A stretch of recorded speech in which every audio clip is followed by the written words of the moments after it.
Brothers and sisters, today we celebrate the Sunday of the Word of God. Pope Francis invites us on this Sunday to reflect on what the Word of God means to us.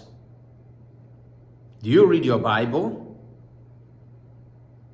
I know that sometimes Protestants accuse us Catholics that we don't read the Bible, but that's not true. Because the Word of God is Jesus Christ, the one who came to save us. The Word of God is at the heart of everything that we do. The Word became flesh and dwelt among us. But do you read your Bible? Do you find time to pray the Bible? Do you find time to listen to the Word of God? It is the best book to read, the Bible. And then the readings today, the first reading, as well as the gospel, shows us what the Word of God truly is. In the first reading, the people had returned from exile. And as they came into the city, Jerusalem, just by the gates of the city, they gathered, watching as the people did the ruins of their homeland, utterly devastated. But they prayed, they listened to the Word of God, proclaimed to them by the prophet Ezra, the priest Ezra. The text says that after the people had listened to the Word of God, they began to cry. What made them cry? Perhaps as they watched the ruins of their city, as they listened to the promises of God in the book of the law, the covenant, and as they remembered how they broke the commandments of God and how they suffered in their suffering, their pain, their devastation, but also as they were comforted by the promises of God, who had brought them back from exile and who promised them of a new day, of better days, of a new beginning. So it could be that they were crying tears of joy about the restoration that was about to begin, tears of sorrow about the failings of their ancestors and their own failings, even tears of anxiety about how they can rebuild. But the priest Ezra and their leader Nehemiah assures them God is always true to God's word. The promises of God will come to pass. The joy of the Lord should be your strength.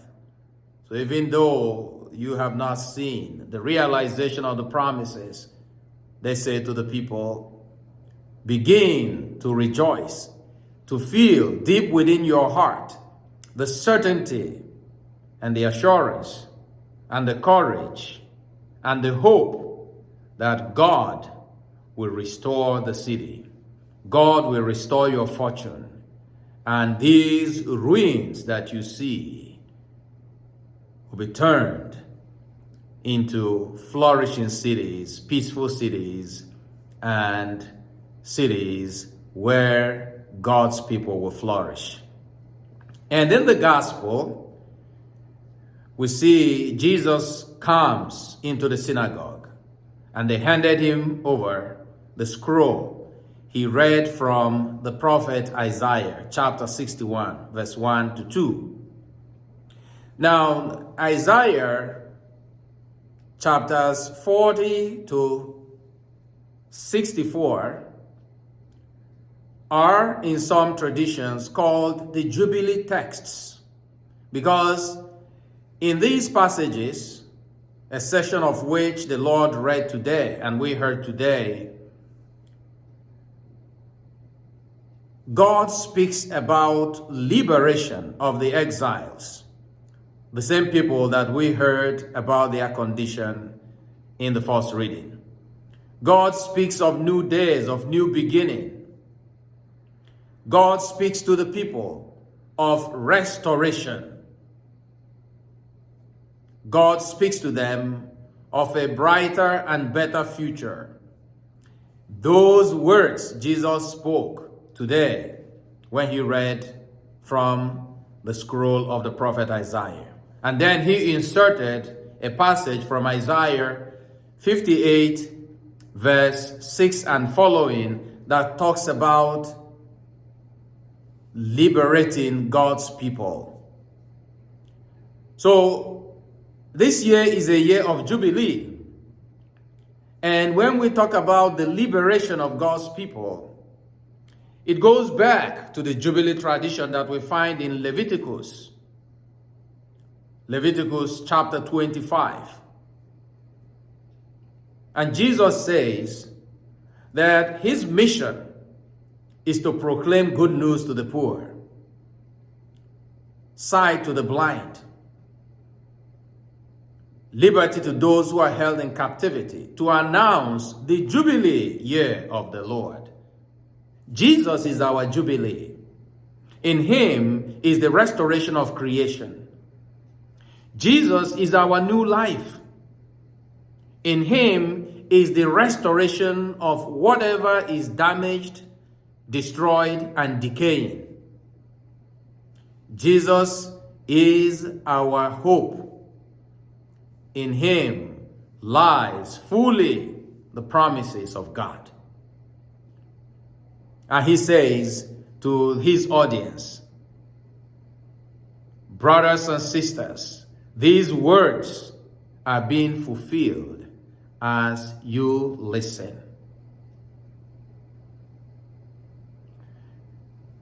We need to enter deeper into the Word of God, especially as we journey this year with St. Luke. St. Luke's Gospel, as we see in the introduction today, that is the first part of the Gospel, where the writer of St. Luke tells us why he wrote the Gospel, how he wrote it, and the message of the Gospel. It is so that you will believe. What is it that troubles your mind today? For the world today, indeed, we are like the people that heard the word in the first reading, as well as those who heard the word in the Gospel. We look around us, the devastation in our world, the wars, people who are returning to their homes after the devastation of the war in Gaza, in Lebanon, or people today in Congo who are troubled in Goma as rebels from M25 surround them. Thousands of people fleeing their homes in Sudan, in South Sudan, in northern Nigeria, and in many parts of the world. What is the Jubilee to them? What is the message of liberation from Jesus to all of us?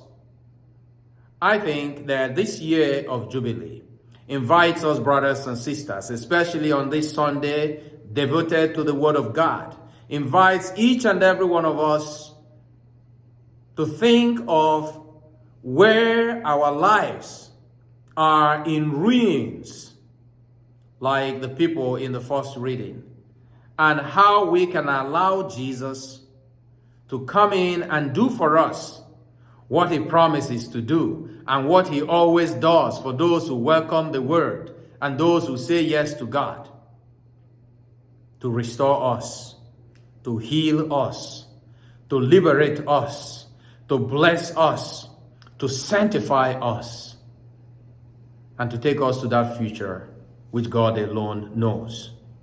So let us celebrate this Jubilee with faith, with prayer, and with openness and trust in divine providence.